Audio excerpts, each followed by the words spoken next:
But let's go ahead and talk about the Western Conference to start, guys. We'll start in the Pacific. And really not a lot has really totally changed in my mind. But again, a couple of games here and there. I know a big game this week. We had the Vegas Golden Knights and they played the Colorado Avalanche. That was a big game there. Ended up the Avalanche edging out the Vegas Golden Knights. But again, two different teams in different divisions, but it had some impact on the Pacific Division as the Calgary Flames, as you guys can see, the standings right here, still atop 4-1-0, 8 points. Calgary looks very good, man. They look so strong. Again, only +2 on the goal differential, so they need to shore some things up on the back end for themselves, which I think they will, plus Markstrom between the pipes, the depth at defense. And up front, they are looking good. Huberdeau, and actually, I do want to pull up team stats as we do talk about things some more, but they're looking very good. Vegas is looking very good. Goaltending, actually, for Vegas, the biggest question mark for me for that team going into the season. They have shown up. They've showed us that, hey, they can play. Thompson has been great between the pipes. Logan Thompson playing outstanding in the games that he has played for them. So really excited to see what he can do as the season progresses, and if they can continue to get some W's, it will probably be on his back, as well as the offensive play of Eichel, Stone. You got Smith, you got Pietrangelo, you've got Whitecloud, you've got a bunch of guys up there when it comes to that. But I do want to take a look by team stats, just so we can get a more in-depth look at some teams. So let's take a look at the Calgary Flames. Again, they've played very well their past couple of games, and taking a look at their team stats right here, right now. I want skaters. There we go. This is what we want. We want Calgary Flames. Give me a second as I pull this up. Again, Nazem Kadri playing amazing hockey. 17 minutes of total ice time per game, which is pretty good stuff. Rasmus Anderson has been great. Tyler Toffoli, Jonathan Huberdeau, Marjapani, Dubé, they've been all great. And defensively, they are solid in their D zone, and that's going to prove to be a tough team to try to beat later as the year goes on. Unlike, you've got Edmonton not looking very good. Kings and Seattle are your teeter teams. They could go one way or another. Some nights they look good, some nights they look bad. Again, the goal differential for this division, very bad, especially the bottom three teams, Anaheim, Vancouver, San Jose. Their defensive zone, their turnovers, everything just really isn't clicking for them right now. I know San Jose's been on an away trip. Vancouver's been away. They're just coming back home. I know Vancouver lost to the Buffalo Sabres first game at home this year. So, again, things aren't looking very good for those bottom two teams, especially Vancouver, San Jose. They could be in the fight for potential coaching changes this year, whether it's in the next 2 weeks if they still can't figure it out, or later on down the road. It's not looking good for them. Anaheim, I think they're pretty much more of a project than anything else. Again, you can't really be minus 11 at this point in the year, having only played 5 games. That's just, the differential is not what you're looking for. Edmonton can't really seem to figure it out. Take a look at their team stats right now. There's a couple games they're on fire. They're looking so good, and then other games they look off. McDavid obviously doing McDavid things, 10 points. Draisaitl, 8 points, and then it kind of starts to drop off there. Ryan Nugent-Hopkins, Hyman, Nurse, Kane. But I'm not as sold as I was at the start of the season as to how they look right now.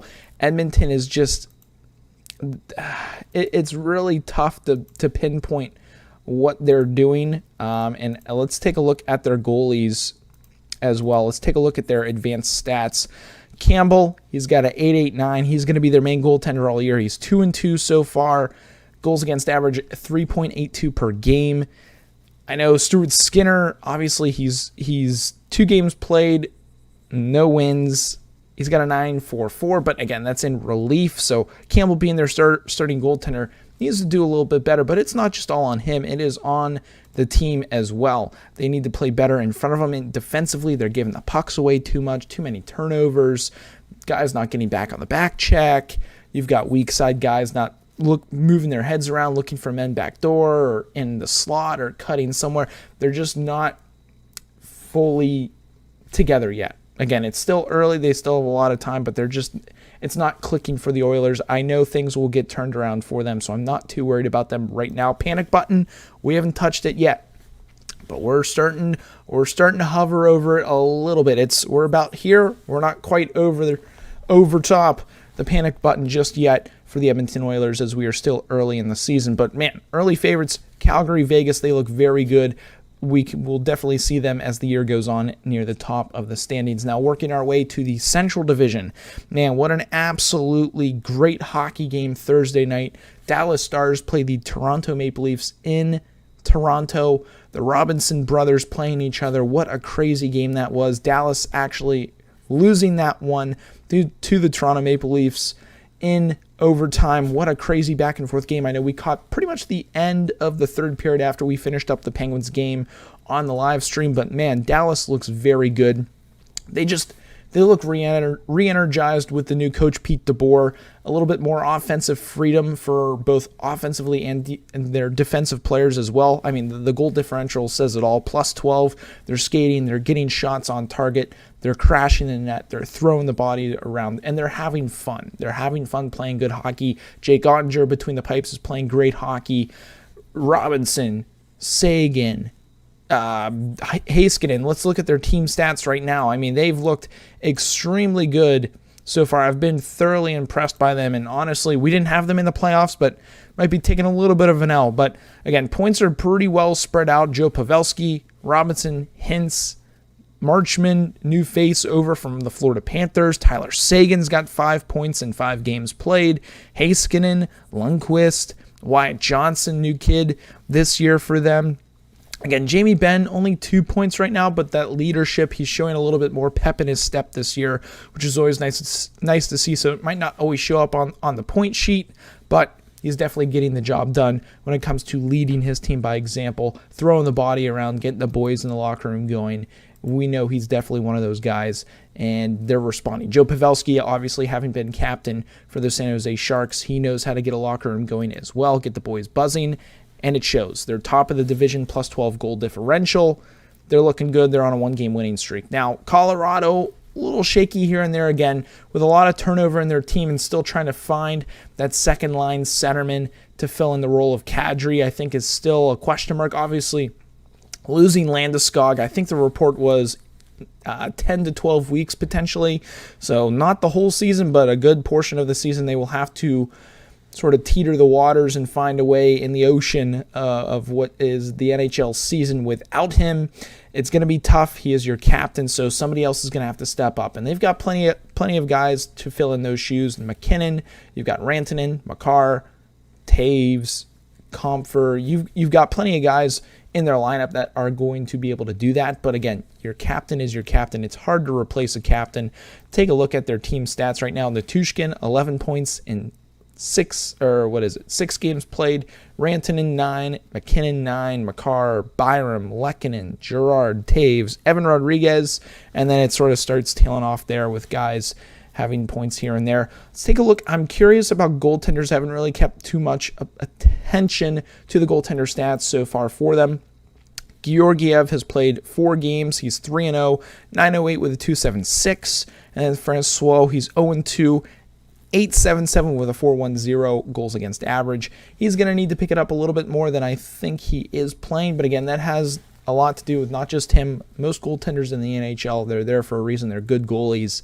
And it probably has more to do with defensive breakdowns, maybe a few softies here and there. But Georgiev, the games he has played, he has looked very, very good for the highlights that I have also seen of the Colorado Avalanche. I can't catch every single game in the NHL every week, but man, they are looking pretty good as a team. Again, still early, still need to figure it out a little bit more. They're 3-2-1, so it could be better. It honestly could be worse, but with the Avalanche and who they are, being the defending Stanley Cup champions, they're in a good spot. They'll continue to get things going in the right direction, and again, they'll have to steer the waters of the NHL season as it is a ever-changing wave. Again, they're on a downslope right now, having lost Landeskog for a little while, so people are going to have to step up. With any injury comes opportunity, and you hate to see anyone get injured, but that gives somebody an opportunity to step up and be that guy. St. Louis 3-0, looking very good. Again, they've only played 3 games, but man, they look tough up front, just in-your-face hockey, plus they have the skill. Let's take a look actually at their stats as well. Haven't taken a look too deep into their stats. Again, nothing too crazy because they've only played 3 games, but Tarasenko looks good. Shen, Falk, Thomas, Buchnevich is actually looking very good in a Blues jersey. Again, he's only got 2 points in 3 games, but he's playing 18 minutes a night, hard slugging minutes. He's playing great. I think that was a great move for them, getting him over from the Rangers, and he's looked very good this year so far. Krug, Leddy, Neighbors, very good.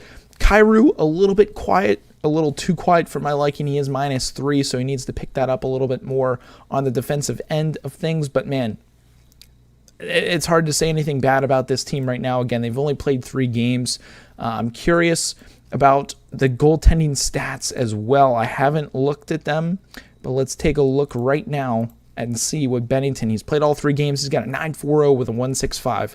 I know at the start of the season and my preview video for the St. Louis Blues, I said Bennington needs to step up because Husso's gone. He's gone to Detroit.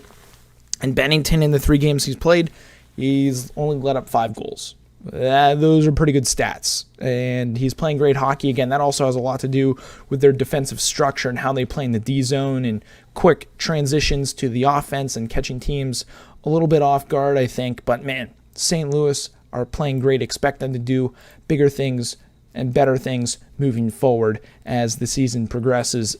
As we sort of start going down the rest of the Western Conference in the Central Division, Chicago, Nashville, Winnipeg, I think, are sort of all lumped together with some nights they look good, some nights they look off. Again, their records are pretty... they mesh well with how they are actually playing. Again, some nights they look good. Again, Chicago 3-2-0. Those 3 wins, they've looked very good. The 2 losses have been very ugly, and the same can be said for Nashville and Winnipeg. Nashville starting the season off early in Europe and coming back home. And then, again, they've played 7 games, most, I think, pretty sure most in the NHL, and they're 2-4-1. Again, still trying to figure things out. Roman Josi looks good on the front end. Johansson and Duchesne need to pick it up a little bit more, I think, but they'll figure it out a little bit more. I think they'll be near the top half of the division. Winnipeg, Minnesota, Arizona, kind of all, I wouldn't really mix Minnesota and Winnipeg in with Arizona there, but they haven't played great. I think Winnipeg and Minnesota have more to give just with their team and lineups that they have, the skill that they have, the elite talent that they have, goaltending as well. Fleury hasn't been playing great at all. Neither is Hellebuck.